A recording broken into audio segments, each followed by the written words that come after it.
นาเวผู้หญิงนักเนื้อมีใหญ่มาแต่ให้ที่ชวนแล้วบ่ได้ซอยเลยเมียน้อยอันนี้น้องสาวเพื่อนก็คือเอาผัวนำกันทุกคนเลยผัวหนึ่งเมียสองเวลาเป็นผู้ใดเป็นเมียใหญ่นี่ก็คือสบายก็คือเวลามาแต่ให้ที่ชวนนี่ให้ที่เมียน้อยได้ผัวแล้วผัวคือมาสอนเลยนะ อันนี้ก็คือเป็นเวียกของผู้หญิงเนี่ยทุกคนในเขตชนบทพี่น้องอยู่เฮือนน้องกันยังมีมาน้ำเต่าน้องก็เลยดำรงชีวิตมาตักน้ำเอามาน้ำเต่า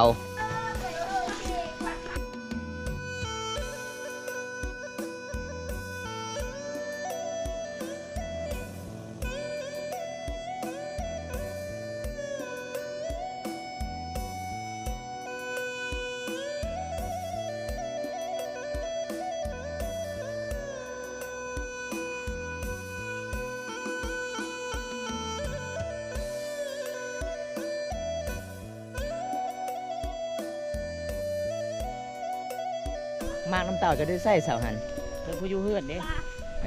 ผัวเลยผัวไปได้มาซอยบ่ แพงเนาะแพงผัวเนาะ ให้เราพักผ่อนอยู่เฮือนเนาะโล เอาทุกคนอันนี้ก็คือสาวหันเด้อทุกคนนางเอกเก่าของมองตาตอนนั้นพี่น้องตอนนี้น้องก็คือสร้างครอบครัวแล้วเด้อทุกคนมื้อนี้ที่พ่อน้องก็เลยไปตามติดวิถีชีวิตของชาวบ้านก็จะดำรงชีวิตไปเอาน้ำกินเด้อทุกคนตอนนี้สร้างครอบครัวแล้วสามีเพิ่นเป็นคนเมืองตุ้มล่างไปเปรตสารวัตรนี่แหละแต่เพิ่นก็ไม่ได้เมืองคือปู่แหละส่วนปู่มาอยู่นี้พวกเพิ่นนี่เนาะอยู่ผมมีอยู่กันแบบครบทุกเลยต้องวนวายมีต้องแข่งขันกับผู้เลยว่าเฮาคนนั้นโลกคนนี้ทุกบ่มี ปลามีแต่คนหลายเลยทุกคน ต่างลูกต่างเตาบาดนี้เนาะ ตะกี้มีเนาะเขื่อนเจ้ามีมาน้ำเต่าน้ำสหันเนาะหลังจากสร้างครอบครัวแล้วบ่มีเลยมาน้ำเต่า แตกหมด เอิ้นพ่อเอิ้นแม่มาแล้ว แหมเอาทุกคนอันนี้คือนางเอกเก่าบามตาก็เลยได้ฟ้อน้องก็ทักทายน้องก่อนทุกคน น้องหั่นบ่ชื่อ น้องฮันโอ้คมลาวนี่คักได้หน้าวดเอาข้าวบ่ฮักก็อยู่ได้อีกเพิ่นว่า ตอนนี้ชาวบ้านก็เจ้าก็ไปเอาน้ำกินทุกคน ผู้นี้แห้งท่าโดดอยู่ผู้ชายมาตักน้ำเลยนี่ทางไวต่อย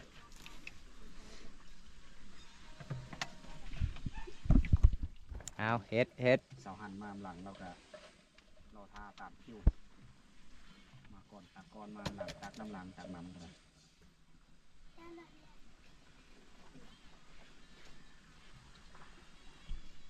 นี่ได้เมียน้อยพุ่น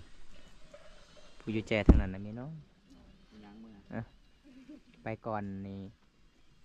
เฉพาะเมียใหญ่นี่บริเฮ็ดหย่างได้เวลามาติหายให้เมียน้อยตักนำเป็นหัวหน้าเลยนะว่ารุนแรงนะเอาญาติไล่บัดนี้ญาติกันเลย อย่าผิดกันคอยเฮ็ดคอยไป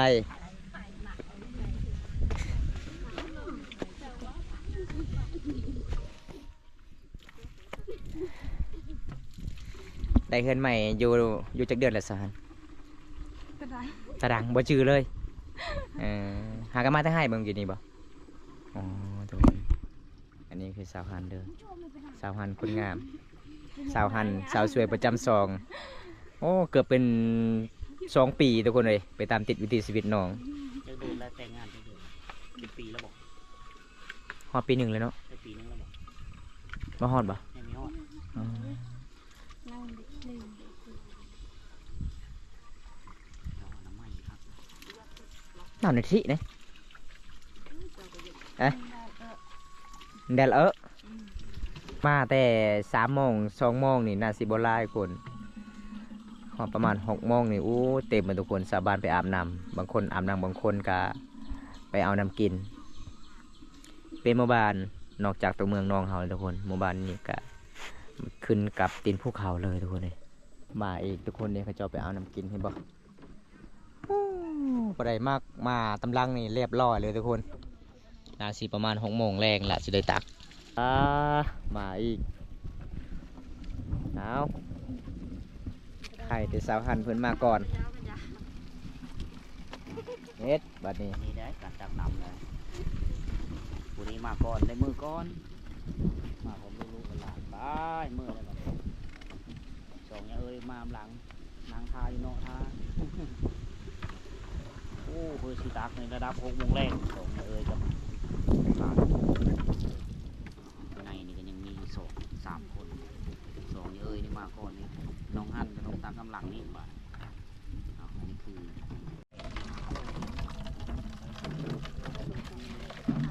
เห็นแล้วก็เหนื่อยแทนเขาเจ้าเลยทุกคนดำรงชีวิตหมู่บ้านที่บ่มีเอาน้ำกินเนี่ยมันก็สิยากเลยต้องยากกันแบบนี้ล่ะทุกคนเด้ย แห้งเกินบ่ได้จะซ้ำเลยแล้วก็บ่อตัวนี้เพิ่มโอ้ยแต่น้อยตัวนี้ไปให้เราก็เดินมาเอาปวดพื้นอดีตบ้านคอยแต่40 ปีผ่านมาแบบนี้แหละแต่บ้านคอยแต่ในตะกี้นี่มีได้นำลิ้นแบบนี้ อ้าวส่วนเมียน้อยก็สิเมื่อนำเมียใหญ่แล้วเนาะวันนี้เมียใหญ่มาแต่ให้แต่ชวนแล้วบ่ได้ซอยเลยเมียน้อย อันนี้น้องสาวเพิ่นก็คือเอาผัวนำกันทุกคนเลยผัวหนึ่งเมียสองนี่ผู้นี้แล้วทุกคน เวลาเป็นผู้ใดเป็นเมียใหญ่นี่ก็คือสบายทุกคนเวลามาที่ให้แต่ชวนนี่ให้ที่เมียน้อยเด้นี่อันนี้คือเพิ่นก็สิกลับเพิ่นกับสารทุกคน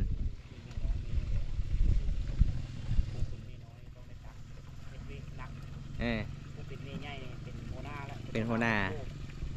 ขันดุละซอย ลอกที่กันเลยมาก่อนได้ตักก่อนเลยมาหลังได้ตักหลังทีแล้วเวลา5-6 โมงแรกบรรยากาศดี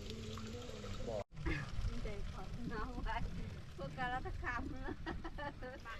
เจ้าอะไรก็เดินบ่านามาประปะตัวรวยรุ่นไหนนะไปไปเถอะจากก็มือเบิ่มตีมันก็ทอดมันนะตาตัวรวย ตักแน่ๆพอแน่ๆแล้วก็เกลือคอยจะไปจกปากตายจะไปน้อยลงไปจ้างัดตีไปที่ปากเกลือเลยมันกระดังตาโตๆกันมันก็เดินมาเด้อ เจาะหุยเดาตั้งแต่เจาะหุยเดาแล้วมันก็เตี้ยเจาะมัน จกปากตายทำไปชีกระเด็น เฮ้ยนะหายตัวรวยจาก จะลงแรงจะไป เด้อปลาเด้ออันไหนเนี่ยชาได้หัวได้ มันจะนายตังแบบ1 กิโล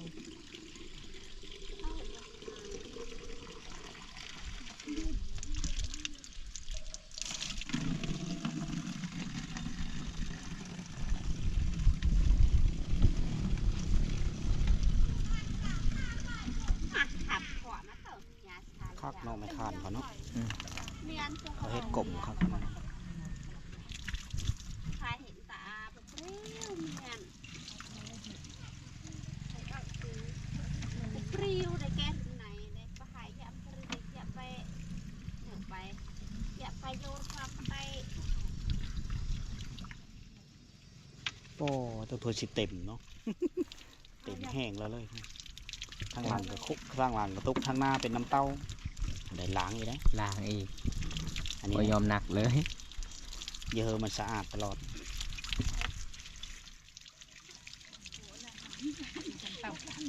เอาได้เอาได้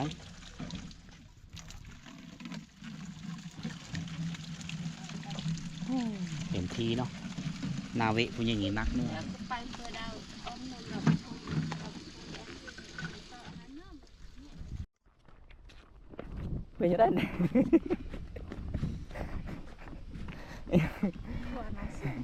ได้พวกแล้วพวกคือมาซอยเลยนะ อันนี้ก็คือเป็นเวียกของผู้หญิงเนี่ยทุกคนในเขตชนบทพี่น้อง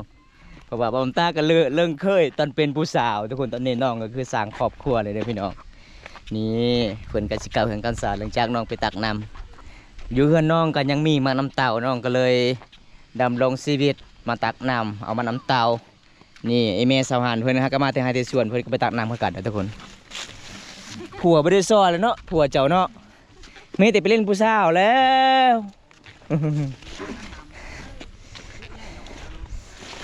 บอมตาหน้าประมาณก็คือประมาณ40-40 ปลายโลประมาณ40 ปลาย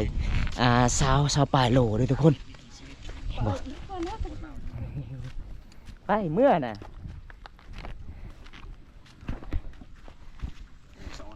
ดิ มีตัวใหญ่เลย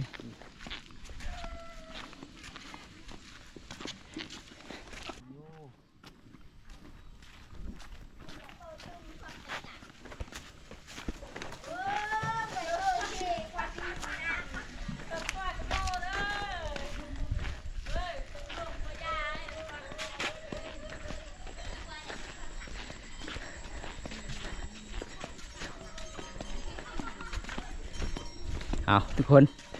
วันนี้ก็คือได้ตามติดวิถีชีวิตน้องเด้อชวน โดย โอ้เจ้ามาเอาพัวอยู่นี่บ่สาโท บอไปสักให้ ไปสักให้ สักเขาให้ มาตะเลยนี่นะ เมื่อได้สักให้ มันได้สักให้ ชวนจี ชวนจิ บ่ได้มือบ้านบ่ ออนเราไป นอนพี่เขาว่าจะไปหาเจ้าอยู่เฮิรนบ่พอเลยเนาะ จักมือเลยเนาะ สอง 2 มือแล้ว ชามในเอ้ย สามกองเป็นภาษามันจังได๋ไปยังไง เรานั่งจุดตะ ก็ ดัง คือพระเจ้าได้โผล่ จะ เล ไป ยยัง ได้ไง เนาะ สา ว่าม เอาโผล่ป้าเลยได้ ปนตะไงพะ สาวไทยท่านเอาเนาะโอ้คนละคนซะนะโอ้เฮ็ดได้นี่โครงการเอาเฮา ลูกเอาชอจังหวัดเลย เมื่อใดสิมาบ้านเฮาสาโทบ่ฮู้กันเลย แต่ FC กินฮอดได้เส้นหาจะบ่ได้เลยไม่ยังเมื่อคืนนี้จะว่า Facebook เจ้าลิ้นบ่ได้ ลิ้นโบได้ แต่ Facebook ข่อยลิ้นได้เลยได้ แล้วเราไปเป็ดแล้วว่าน้ำเมื่อคืนนี้เราว่า24 ชั่วโมงจังลิ้นใด อ๋อเจ้าลบออกแล้วก็ลดใหม่ต่อ อัปเดต อัปเดตใหม่ ตอนนี้ FC กินฮอดเจ้าแห้งๆเลยข่อยไปหาเจ้าวันนี้ก็บ่เห็นอยู่เฮือนพี่น้องมามื้อนี้บังเอิญได้พอน้อง อยู่ที่บ้านสะวึเด้อทุกคนน้องก็ไปซอยเอื้อยเฟินไปซักเขาวให้ แดด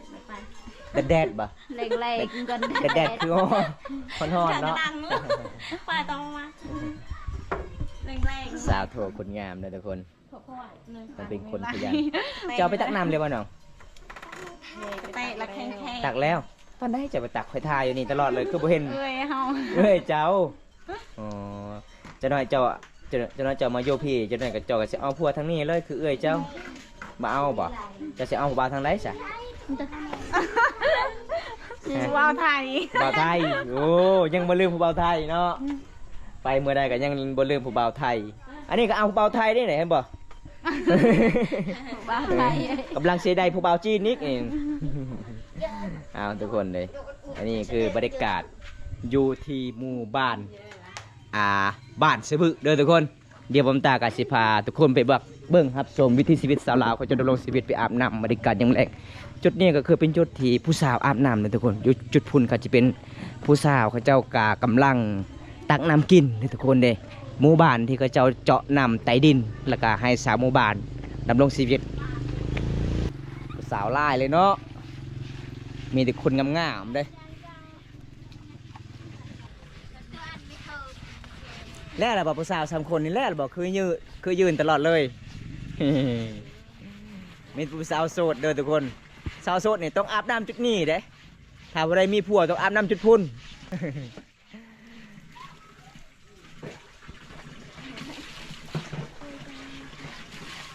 เป็นน้องหมู่บ้านนี่ทุกคนเลยใครที่มีน้ำจุดนี้ได้คันน้ำที่บอลเขาเจ้าไปตักก็คืออาบบ่ได้เลย อยู่นี่ เบอร์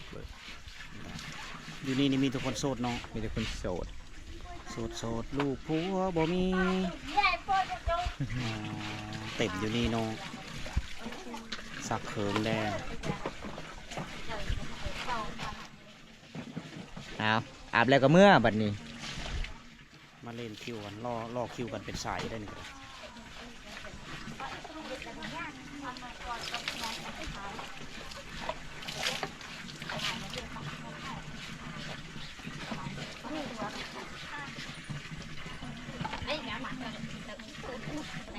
หมอน้ำยาม เป็นยังไงเนาะสาวโทหลังจากบ้านแกงอะลองบ้านเฮากับบ้านสื่อตัวใดมันกวนเนาะมองบ้านเฮาเนาะบ้านเฮามีน้ำใหญ่เด้ขันมาบ้านนี้ก็คือน้ำสิอาบกับบ่มีผู้บ่าวกับบ่มีสิเสร็จหาFC พังไทยกับบ่มี บ่มีสัญญาณ บ่มีสัญญาณเลยโอ้ ก็คือหมู่บ้านเจ้ามีสัญญาณบ่ มี มีอยู่เนาะ อ๋อหลังจากซักเขาให้สำเร็จแล้วคือน้องก็สิกลับบ้านคือกันโอ้ทุกคนเลยอยู่ไสเหือนเอ่ยเจ้าอันนี้บ่คือหลังนี้บ่ บ่แม่